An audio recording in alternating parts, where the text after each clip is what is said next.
Vladimir and Svetlana got married in spring.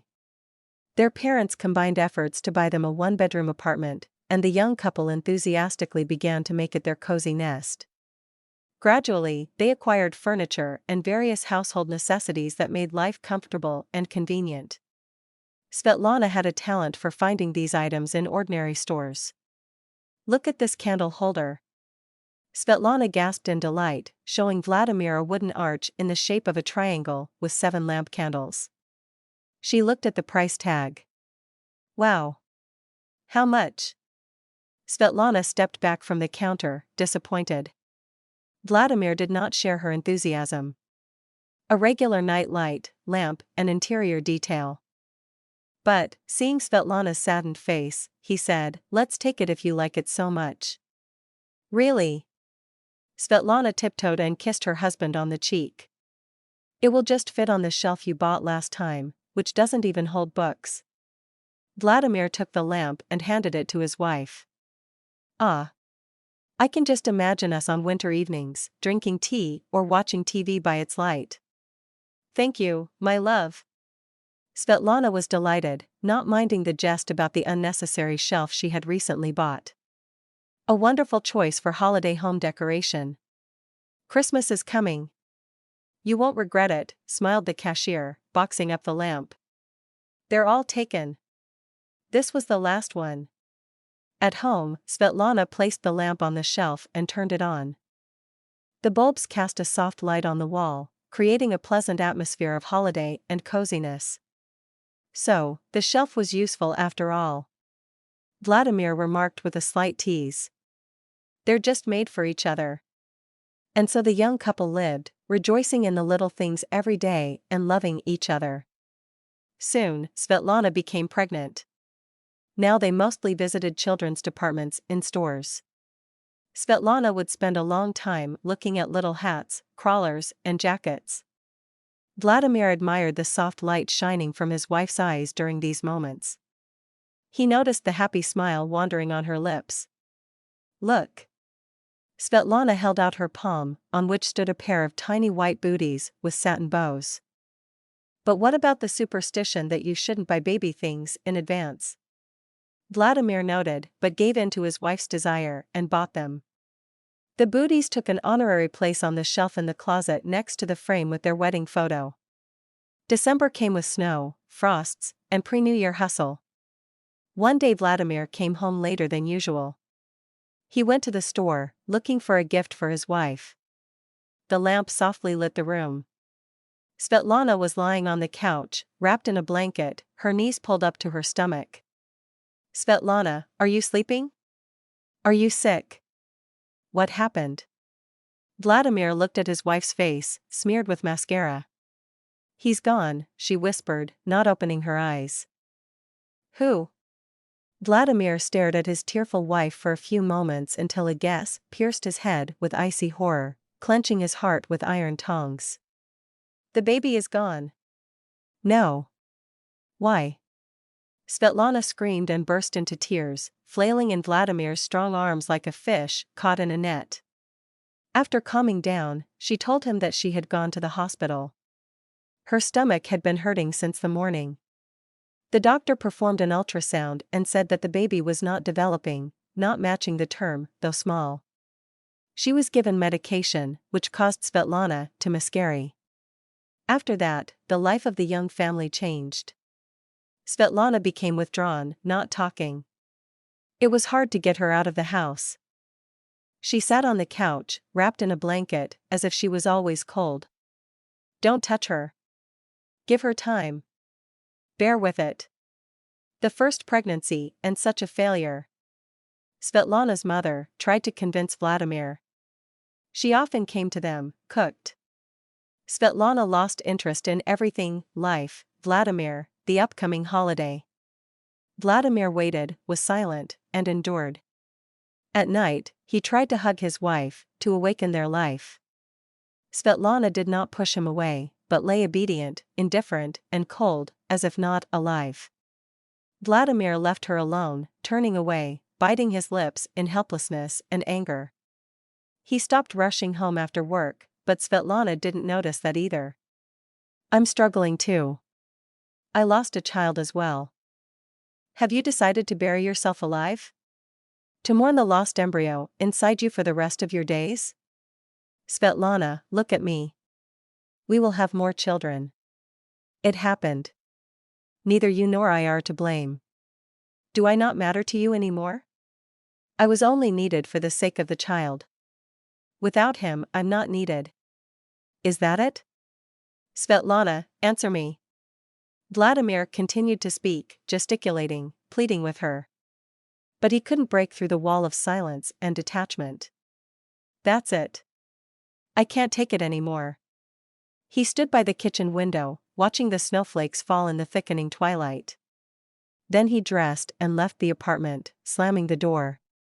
Svetlana flinched but did not get up. Did not call out, just wrapped herself tighter in the blanket. I warned you, she was odd. Don't worry, there are plenty of other women around. By the way, the neighbor's niece has come to live with her. She's going to apply to medical school, works as a nurse in the hospital. My blood pressure spiked last week, so she gave me injections. Quite skillfully. She has a light touch. It's very good to have a medic in the family. You should take a closer look at her, the mother urged her son. Vladimir didn't return home, stayed with his parents. I'm married, Mom, I love Svetlana, Vladimir cut off his mother. And where is your Svetlana? She has her sorrow, you see. Such tragedies happen to all women. She's not the only one. And yet, they live, not forgetting about their husbands. In the evening, Marina came by for some flour, not enough for a pie. Vladimir realized his mother had a hand in this. Later, she brought a fresh pie. They had tea, and Marina shared funny stories from work, casting interested, enticing glances at Vladimir. And he laughed, feeling something thaw inside, a spring uncoiling that had constricted his heart. They went to the movies, cafes, walked around the city. But Vladimir didn't rush things, didn't cross the line in their relationship from which there was no return. He missed his wife and made another attempt to talk to her. Just before the new year, Vladimir went home.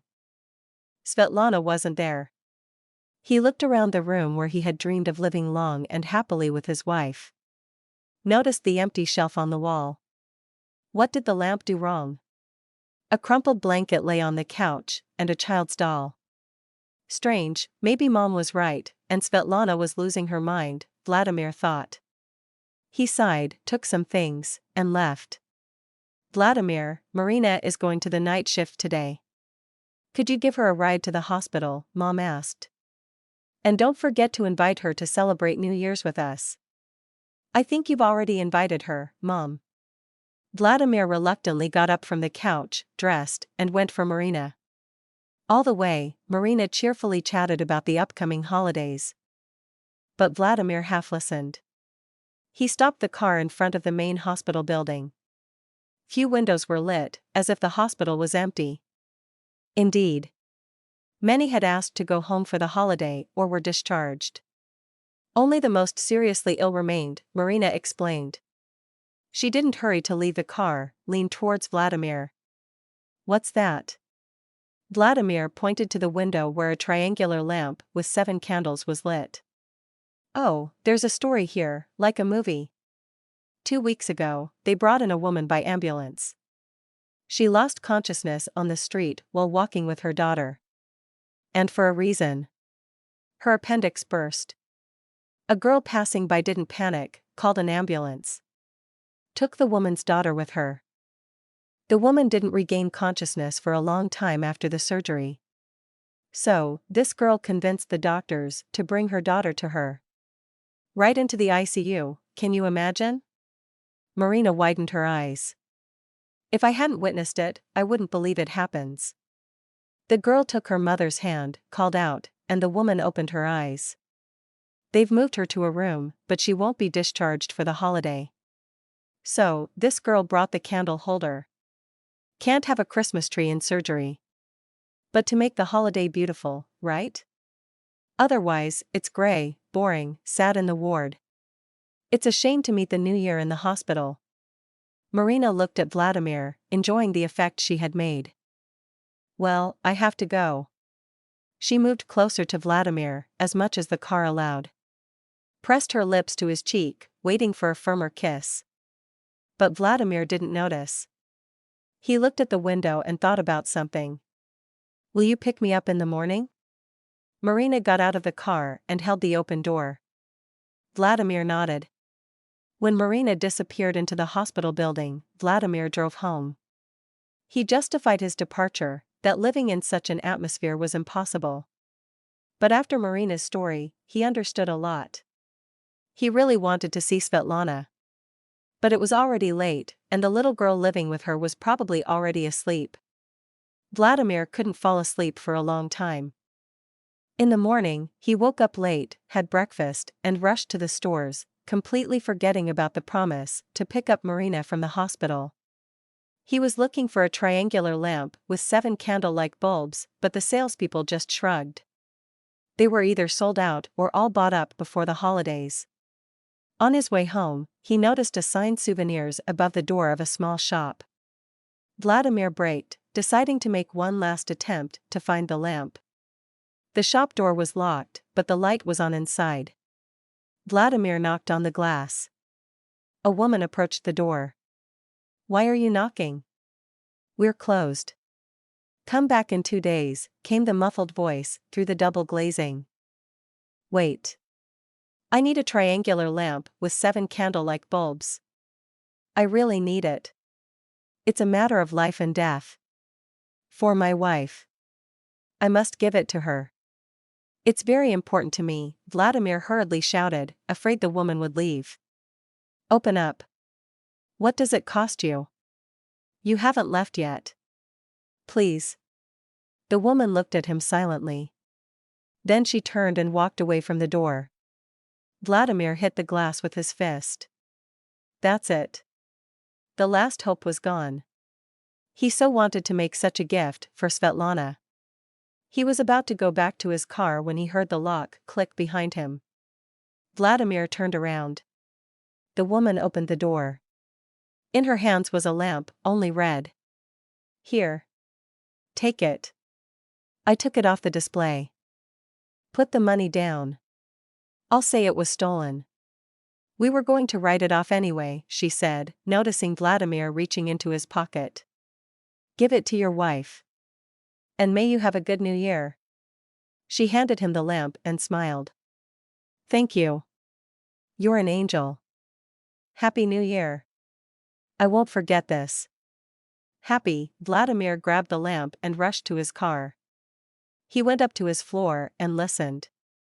From the neighboring apartments came shouts, conversations, loud sounds of televisions. People were preparing, some were already celebrating. No sound came from his apartment. Vladimir opened the door with his key. From the hallway, he saw a decorated Christmas tree by the window. On the floor in front of it, a 6-year-old girl was playing and humming a song. The sound of dishes came from the kitchen. Hello, who are you? He asked the girl. I'm Dina, and who are you? I'm Vladimir. I live here. Lived here before, he corrected himself. I live here too, while my mom is in the hospital. Are you Aunt Svetlana's husband? Dina guessed. Vladimir didn't have time to answer. He turned around, feeling a gaze on him. Svetlana stood in the doorway, leaning against the frame, and looked at him. It was no longer the cold gaze of an indifferent fish. Thinner, dear, familiar, she looked at him as before, slightly surprised and joyful. Here he was.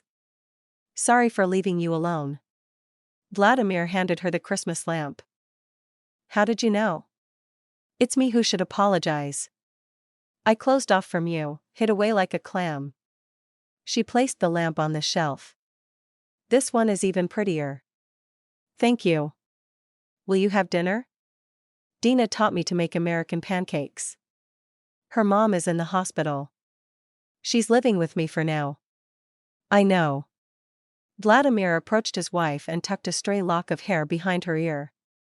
They ate banana pancakes, resembling our pancakes, but smaller and thicker, and looked at each other as if they hadn't seen each other for 1,000 years. They didn't need words to tell how bad they had been without each other. Vladimir called his mother and said he would spend New Year's with his wife. After the New Year, Dina's mom was discharged from the hospital. Vladimir and Svetlana celebrated the holiday alone and never parted again. In September, Svetlana safely gave birth to a boy. Some trials are given to us so we can learn the value of love, to test our feelings. There's no sorrow that love cannot heal. And if it didn't work out, it means one of the two didn't truly love. But that's a different story altogether. Together.